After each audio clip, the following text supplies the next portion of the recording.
So Harley, do you wanna give some kind of starting introduction, or should I do that?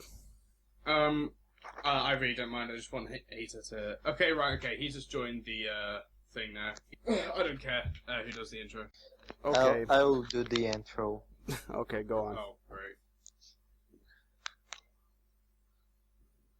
You can start. Okay. We're waiting. Hey people, this is Heater from the Hammer and Sickle channel. I'm here with the Finnish Bolshevik on his channel and Harley also from the Hammer and Sickle. We are here to do a response video to this rebuttal video from this offshore liberal or conservative or whatever. He's a massive conservative, like. Isn't he a libertarian? He makes a lot of libertarian arguments in terms of free market shit, but he just seems like the very right side of the Republican Party. Stop conflating communism and democratic socialism because it's unfair and inaccurate, said the person who supportively sent me this Karl Marx video on YouTube. Rebuttal time, you bearded fat. This one's by popular request. Okay, stop. God, that was obnoxious.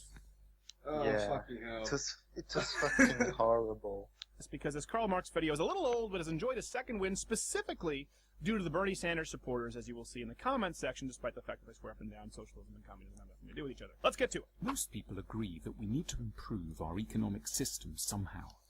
Yet we're also often keen to dismiss the ideas of capitalism's most famous and ambitious critic, Karl Marx. Straw man! Nobody dismisses him. Everybody who's read Karl Marx and understands economics doesn't like him. They're not dismissing him. Stop. Yeah, like, they talk a lot about Marx having a cult, but yet, like, they fucking praise the shit out of Mises.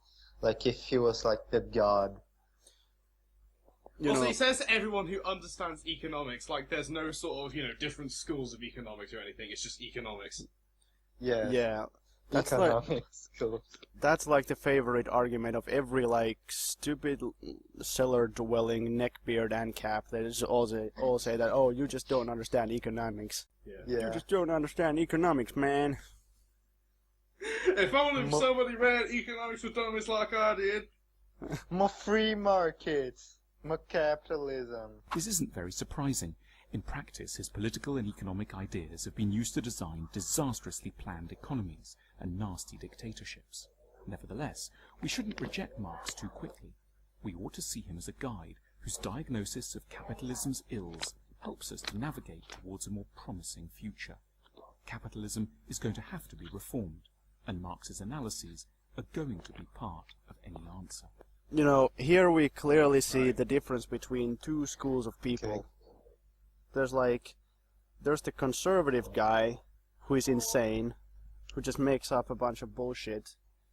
And then we have the liberal. Yeah. And the liberal is like saying that, oh, like Marx, we can actually understand Marx and we can get something out of Marx, but we can't do communism because communism is evil. Okay. Yeah. Just to give some sort of context to this video, because I've been stalking Stephen Crowder for a little bit now because I find him hilarious because of how fucking awful he is. He made a video not all that long ago called Why Democratic Socialism Doesn't Work.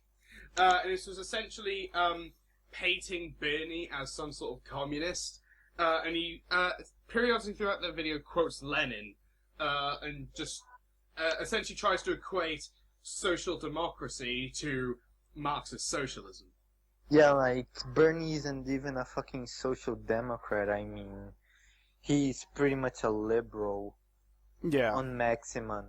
I mean, the context of social democracy is like big welfare state with, like, big nationalization of everything, basically. Like, with resorts of anti-capitalism here and there. But, like, Bernie isn't, like, fucking anti-capitalist.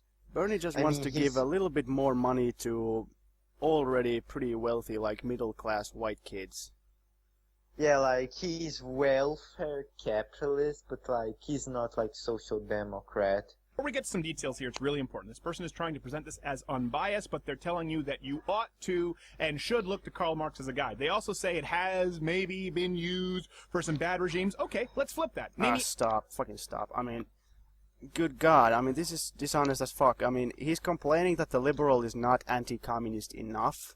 He's clearly a fucking anti-communist. It's also bullshit because, like, you have to learn other ideas to understand and, like, have a better understanding of economics. Just like, you know, a communist needs to know, like, more than just planned economy. He needs to know about how privatization works and, like, how those free markets work so that he can say how much bullshit it is.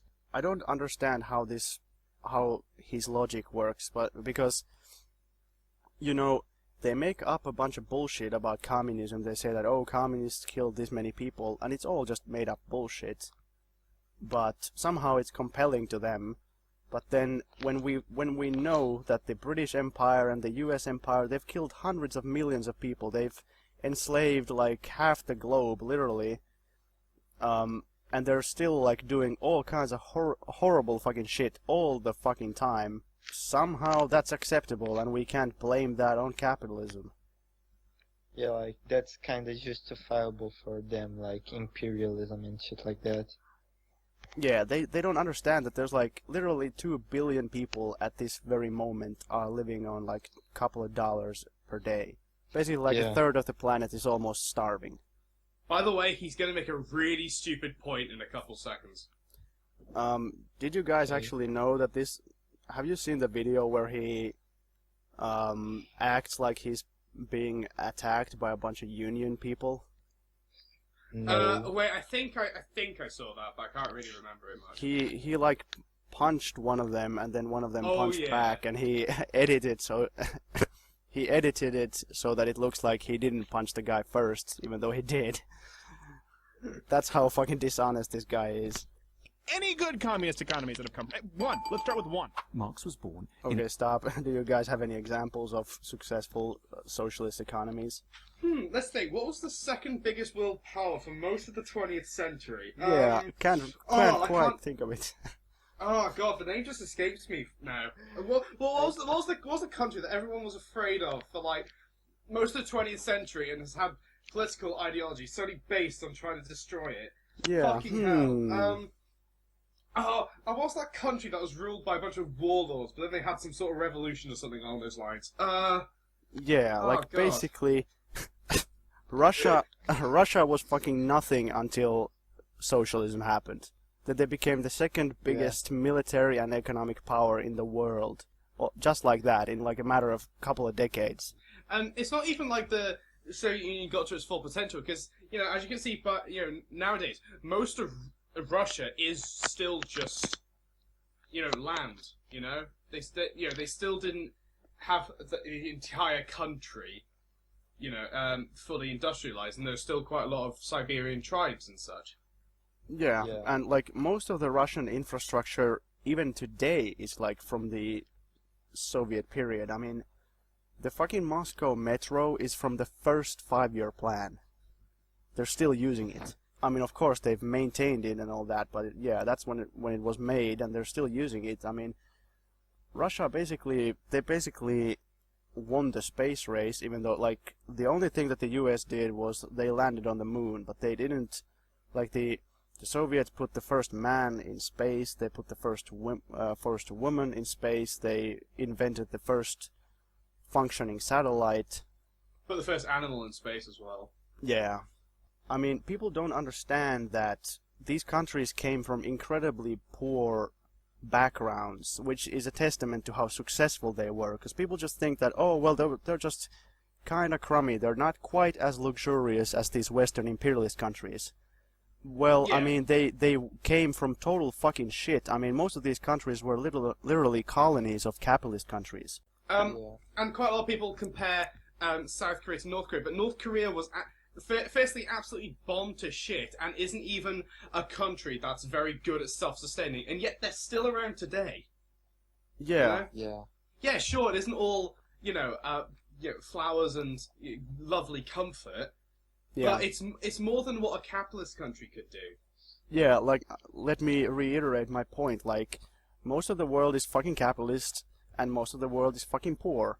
There's like 2 billion people basically starving, even though we have more than enough food to feed all of them. Class system and the abolition of private property. First up, how does anyone watch this, hear that, and not literally soil themselves? Abolition of private property.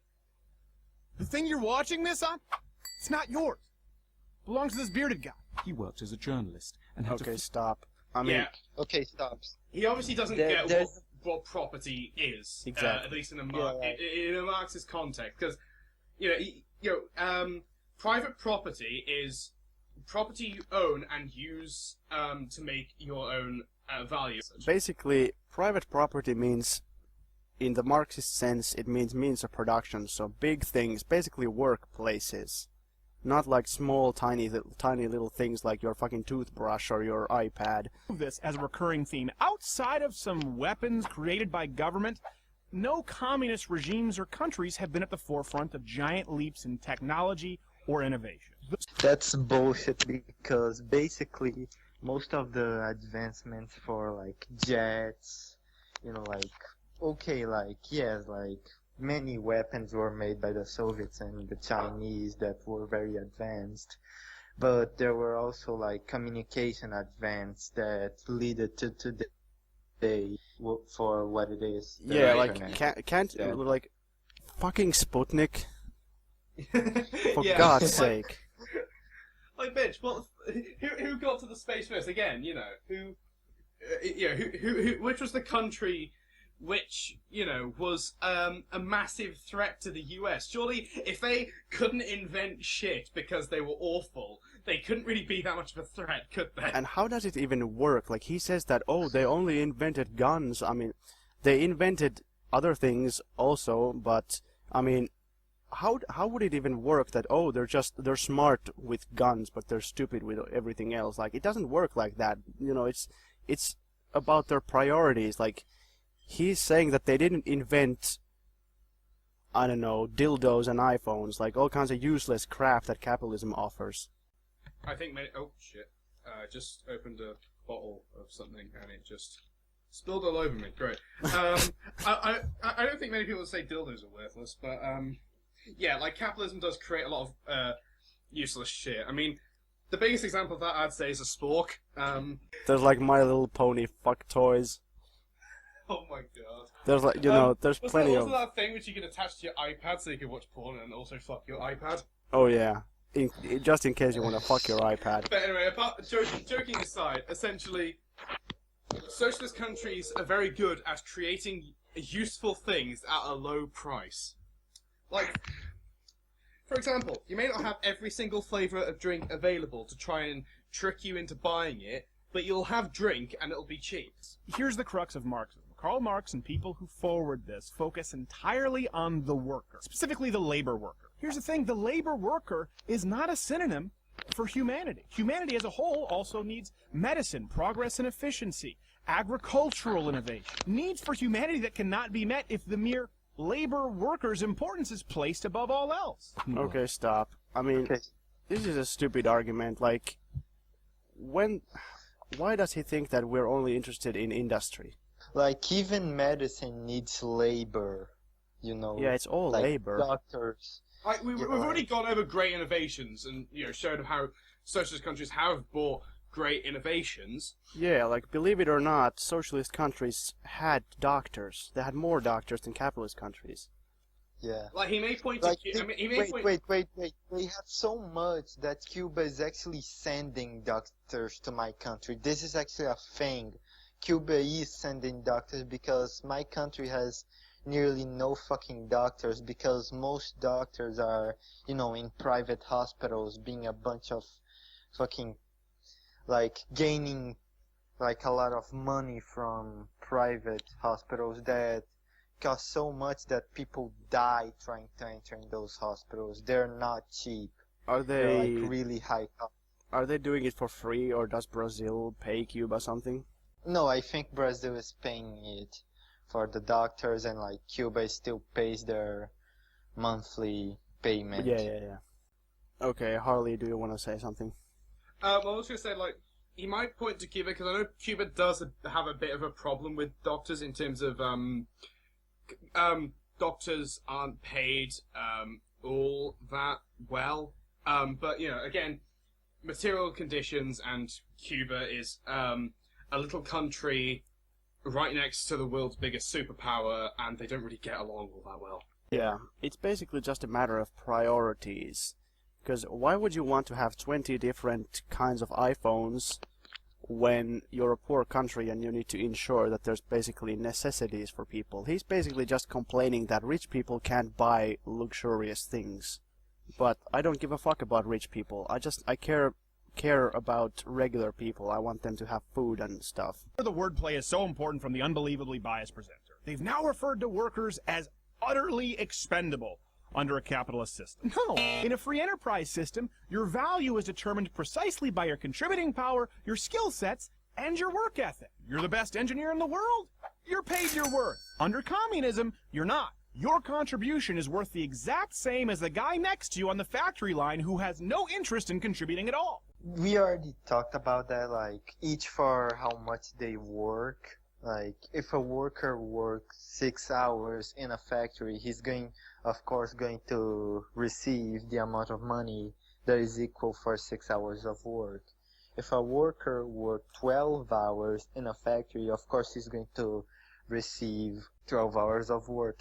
Also, he takes the most extreme example you'd ever think of, like, the best engineer in the world. Does he know what that means? Like, literally the best ever. Like, But, of course, people are, at the end of the day, nobody is that unique. Like, in any system, in socialism, in capitalism, you know, if somebody is doing some kind of simple labor, I mean, he is kinda, he can be replaced if he doesn't perform. He's just denying obvious facts. Like, of course, people are not totally irreplaceable. But, of course, the thing is that in capitalism, people are fired constantly for, you know, due to no fault of their own. But in socialism, everyone is guaranteed a job if they just do it, you know. In capitalism, people are forced to not work, even though there's plenty of things they could do.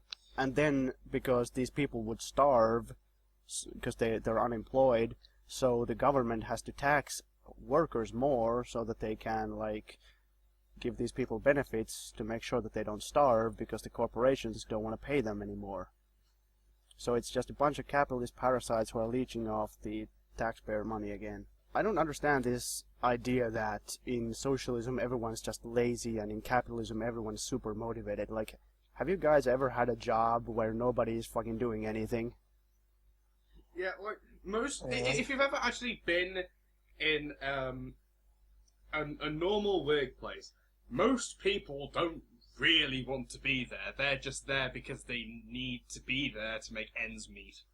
Yeah, like at my current job, people are kind of motivated. They do their own thing. Like, so yeah, people do stuff, but in some previous workplaces, like, there's a bunch of people who don't do anything. I mean, and people are paid by the hour. They get the same wage regardless of how much they do.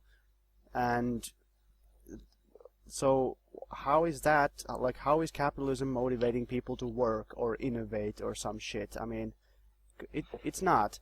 Especially, like, if it's manual labor. Like, I used to work in this warehouse, and most of the people there, they knew that they would only work there for 2 or 3 months, and they had no motivation to work hard, and nobody did. It was just ridiculous. And that's capitalism. That's not socialism, that's capitalism. So I don't understand how, like, there's no incentive in capitalism. The only incentive there is for the capitalist who owns shit, but there's no incentive for the worker. Communism can only prey on fear and insecurity. Can capitalism? Sure, but it can only work if it simultaneously highlights the human desire to succeed, to progress, and to grow. Communism can only even be attempted with a scared and broken people. Capitalism, free enterprise, is most effectively embraced by optimistic ones. Yeah, like I said, he's one of those Republicans who's, he's just generally anti-welfare, anti-anything the government does, apart from military spending and what have you. From what I can guess, that's what the Republican Party are, Yeah, essentially. to me, none of those things that he said had anything really to do with capitalism or communism. He's saying that, oh, it uses fear. Well, I mean, all kinds of systems use fear sometimes. Like, like during the 1930s, paranoia, the Soviet Union had a lot of like fear and hysteria. Like, okay, but so did the U.S. like post 9/11 and during the Cold War and all that. It has nothing to do with the economic system. It has everything to do with foreign policy. He says that capitalism only works with optimistic people and communism works with pessimistic people. That's such bullshit. I mean, think about the Soviet Union during the first 5-year plan. I mean, people were super optimistic. Or think about the Cultural Revolution. People were super optimistic. They thought that that's mainly why they went through with it, you know? Yeah, they thought that they were optimistic about the future. They thought that they could change things and make things better. Okay, sometimes they were pessimistic, sometimes they were optimistic. It has nothing to do with the system. Like, optimism is not exclusive to capitalism, nor is pessimism. In particular, he believed that capitalists shrink the wages of the labourers as much as possible in order to skim off a wide profit margin. He called this primitive accumulation, ursprüngliche Akkumulation. Yeah, that's not primitive accumulation, that's exploitation. Marx called it exploitation. Primitive accumulation means that basically they're trying to accumulate capital for capitalism. That's like pre-capitalist accumulation of capital. I invent the light bulb. Only government comes in and takes all of my profit at gunpoint. According to Marxists, that's not theft. Okay, stop. I mean, like, he gives, like, some kind of, like, what is the name of the guy that invented the light bulb? wasn't it Edison? Yeah, like, Thomas Edison kind of an argument, even though, like, Edison, like, didn't do the light bulb for his completely own. He actually got a lot of, like, private funding. Yeah, Like, that's ridiculous anyway. Like, and most of the thing went actually for the private fundings and not for him. And like, Tesla also got fucked because of the private funding, because, you know, like, private investors ended up like buying the patent for his, you know, like, his invention. And like, he just fucking burned the shit because he didn't want it to, like, to become a part of, you know, like, some rich bastard profit. This idea that you work hard and you invent something great and then you become famous, that almost never happens. And this idea that, you invent something great and then the state just steals it, when has that ever happened? Like, he says also that the state steals shit, but even though, like, that's quite bullshit, because most of the shit are pretty much, like, given by the state, like state scientists and shit like that. Yeah, like even in socialism and in capitalism, it's all these fancy things that we have, like the internet and like big kind of weapons programs and space programs. It doesn't even matter if it's capitalist or socialists. All of that shit is like developed by state scientists for state programs. It's not just one guy who invents something great.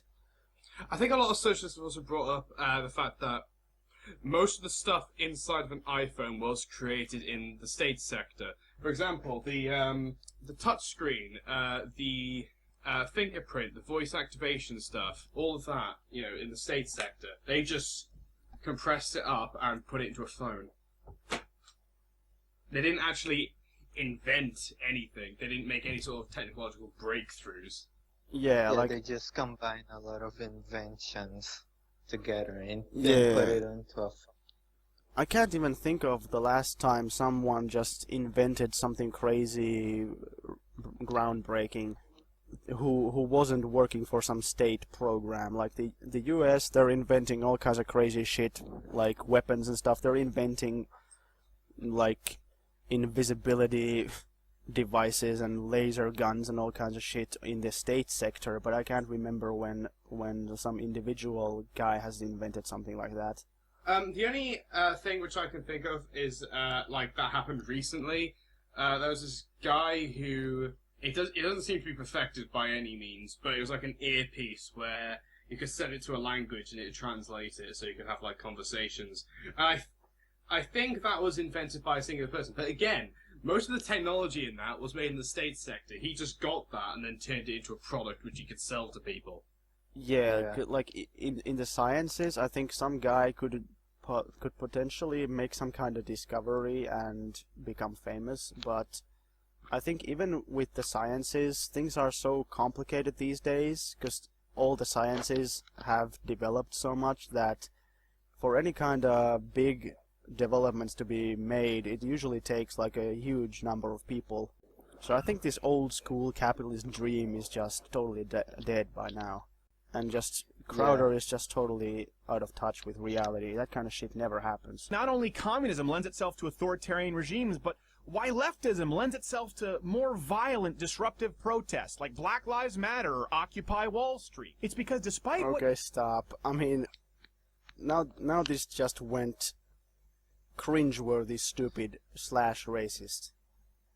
Yeah, like, for fuck's sake, like, Black Lives Matter is a fucking liberal kind of thing. A fucking kid got killed because he was playing with a toy gun. Not Yeah. one of those, like, that look like a real gun, but one of those that are fucking colorful. Those ones that are fucking colorful, for fuck's sake. Yeah, it's like cops murder a 12-year-old boy, and then these black people dare to protest, so they are the violent ones. The cops are not violent.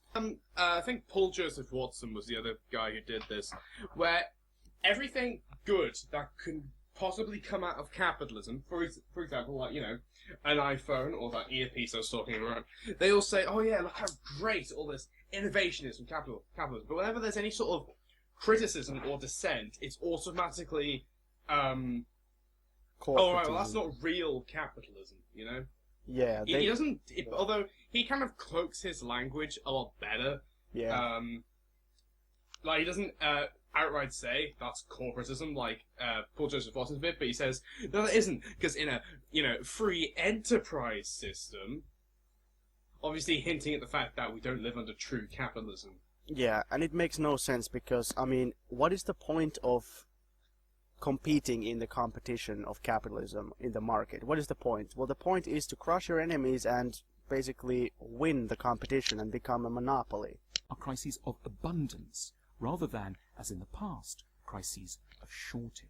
Interesting that Karl Marx brought up shortages in the past, because after people followed his philosophy, these governments created the greatest shortages the modern world had ever seen in communist countries. But Biggest shortages the modern world had ever seen. He's not going to really give any sort of example or proof of that. He's just going to make a blind statement that they had. Yeah, he's just talking out of his ass. Famines, those don't really count, but because they're the classic old kind of shortage. They're the kind of shortage that you have because you have too little stuff.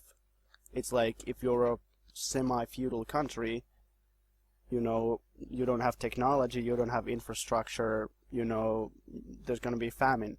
But we're talking about the kind of shortages that Venezuela has, or the kind of shortages that the USSR had, like in the late 80s. In the case of Venezuela or Chile, I mean, they're due to economic terrorism. In the case of the USSR, they were the same kind of shortages that happen in capitalist countries that have bad economies. Like, was it Zimbabwe? Didn't Zimbabwe have a lot of the same problems? They had crazy inflation. Yeah, I think they started, whatever the currency was in Zimbabwe, they started printing trillion notes of that. Yeah, didn't Weimar Germany have the same exact thing? I think I was actually reading about this yesterday because I found it quite interesting. The country with the worst hyperinflation in history was Hungary, where What year? It was 1946 it peaked. Okay. So it was basically post-World War II.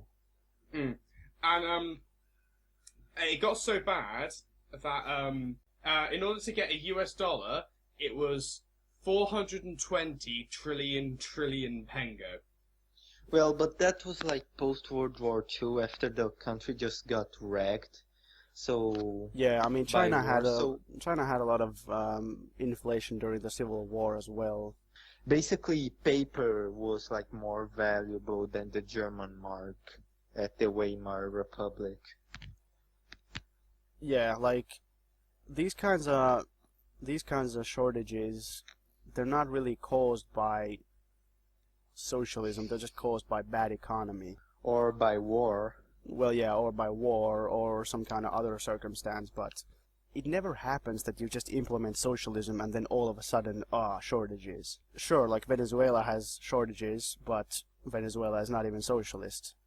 And the shortages are due to basically economic terrorism. By the way, while we're comparing leisure, which vacation would you rather take?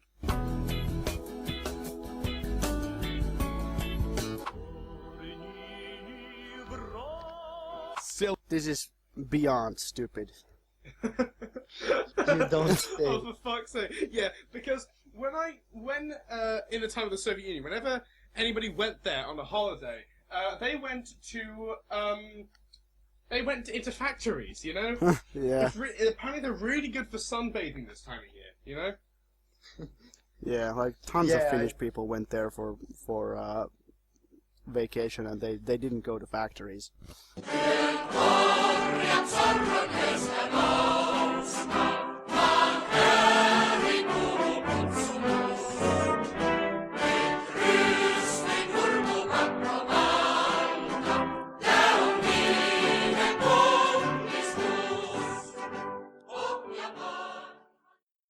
Were evil. For example, he was acutely aware of the sorrows and secret agonies Nosferatu is the best movie bourgeois ever. marriage. Marx argued that Yeah, it's a marriage pretty was good actually an movie. extension of The business. philosophy in a second, but I love how he skimmed over. Corruption at the top is seen in any hierarchy. It's a valid point, and one that unravels Karl Marx's central argument. Sure, in capitalism or free enterprise, there are no doubt some corrupt people at the top. In a true free enterprise system, that corruption is mitigated by the concept of competition. Now, invariably, when that corruption does occur, But such a Okay, fucking free stop. system has never existed and cannot exist. This is the shit, like, actual free capitalism, like, that they say, would actually fucking make the economy even more bullshit, you know? But you can't even have that because, I mean, the corporations Yeah. are already big and they're just getting bigger. You can't split them down to smaller ones. And even to ensure, like, fair competition, and even if you did, they would just centralize back to big corporations anyway, like, over time. Yeah. Yeah, like, even smaller corporations that, like, you know, oh, competition, we are small, so we get together, we found this corporation so that we can get a bigger value of the market. Like, a lot of fucking, you know, small businesses do that, and they end up becoming a fucking, you know, monopoly. Why? Because free enterprises can do that. So going back to what we were talking about before with, you know, what's the end goal of a competition? To win. So, of course, what's the best way to win? Monopoly. Yeah, and big corporations perform better than small corporations, so they win, they get bigger, and then they can influence the government, and that's how capitalism works. There's nothing you can do about it. I mean, in the framework of capitalism. banks are able to continually be corrupt. Why? Not because of capitalism, but because of a never-ending supply of big bailout funds from equally corrupt politicians. Okay, stop. I mean, yeah, it's true, but do you know why? Because the state understands that if they don't bail out these corporations, these capitalist corporations, then capitalism itself is going to crumble into dust. Yeah, it's a matter of, if you are pro-capitalist, you can't be anti-bailout. You're just self-defeating at that point. Yeah, because capitalism doesn't survive on its own. It needs the state. The state is an integral part of that. Yeah, again, like capitalist corporations seek to get short-term profit. What the state does is facilitate long-term capitalism. So that may be sometimes contradicting to said short-term profit, but it is ultimately for the long-term survival of capitalism. Exactly. As seen with every communist regime ever, it leads to massive death and totalitarianism every time. So if this... Fucking lol. Again, conservatives spouting conservative point of view. This isn't really something we need to address. Yeah. Like, you know, I could just do this. Just imagine if I did this with every capitalist. Like again, like capitalism always does. It leads to millions of dead slaves, millions of dead indigenous people, millions of dead from imperialist wars. You know, nuclear holocaust of Nagasaki and Hiroshima. You know, capitalism just leads to endless death and violence. The end. Like, at some point, we need to make a video for if a socialist argued like a capitalist. That'd be fucking brilliant. It'd be like, now remember, now this person, right? They are anti-socialist, but you see, this guy is also a massive fan of Tetris. So obviously, he is a massive hypocrite. is he a fan of Tetris? No, I was just making an argument. Oh. like a capitalist would. I was just like, oh, that's weird. But like, yeah, it's like, you know, it's like when people say that, oh, well, you're typing this on an iPad, therefore you can't be anti-capitalist. Like, what?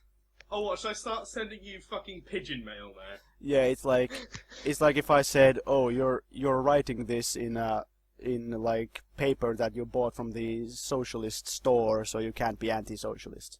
Only the use of violent coercion. Marx was not a well-regarded or popular intellectual in his day. Okay, stop. That shit about like Marx is kind of bullshit. I mean, he pretty much was kind of popular, very popular at that time. Even he was so fucking popular that the fucking French Commune rise up to his ideals. Yeah, but he wasn't popular among academia. Oh yeah, like he was surely popular among like the workers and But you know, like the common people. Just because the academia doesn't consider him popular, that doesn't mean shit. I mean, there's a lot of people that the academia hates that are pretty much good. yeah, I mean, usually if academia likes you, it means that you're horrible. But I mean, when he says that, oh, well, communism only works with violence and coercion, I mean, capitalism is not even, like, it's not even trying to be democratic. I mean, think about it. You go to work, you do what the boss tells you, and if you don't do what they tell you, they will fire your ass. I mean, there's no democracy at all. It works like the military. You do what you're told, or get the fuck out. Like, and also in terms of coercion, how is do this or starve not coercion? Well, because you have a choice between starving or not starving. Yeah. It's a bit like, okay, there's this African person. They were enslaved. If they tried to leave that plantation, they would probably get shot. And then there's this other African worker who wasn't taken, but still stayed in Africa and worked for an American company. And if he left that workplace, he would starve to death within about 2 weeks. Yeah, well, I mean, according to Crowder, that is a valid choice. It's like, would you rather be raped and killed, or would you rather be killed first and then raped? I would take the second one, personally. Yeah, but it's like, those are your options. Choose wisely. I can imagine he was. He's not a respected intellectual today outside of your pot-smoking drum circle at college. Respect. Actually, it's kind of weird that these days Marx is like wasn't he just voted the most important philosophical thinker of the last century? Yeah. Yeah, I mean, you Like- do realise his ideas span through a third of the world. Yeah, it's like nobody cares about Hegel, nobody cares about Schopenhauer, but I mean, people still care about Marx. To go out and find the cures that really will work. And this is how it ends. We should all be Marxists, demanding conformity in place of intellectual diversity and telling us exactly how to think. Well, how Marxist of you. Thank Crowder, God this fucking ended. he's just such a fucking idiot, because he's seriously accusing that liberal guy of being a Marxist. Yeah.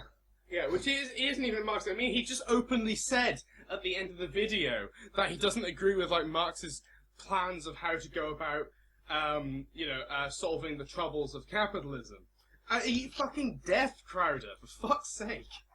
Yeah, for some reason, I've seen a bunch of liberals like saying that, oh, Marx was just a critique of capitalism. He didn't actually propose any kind of like communism or something. They're just, I don't know why, but it seems that these Bernie type people, they're just trying to steal Marx now. Yeah. Again, because they're trying to act like they're some sort of socialists, but they're not. Yeah, they're fake socialists. They're liberals, they always have been, they always will be, and they will die liberals. And I guess that's what we'll end the video on. A quote from Stephen.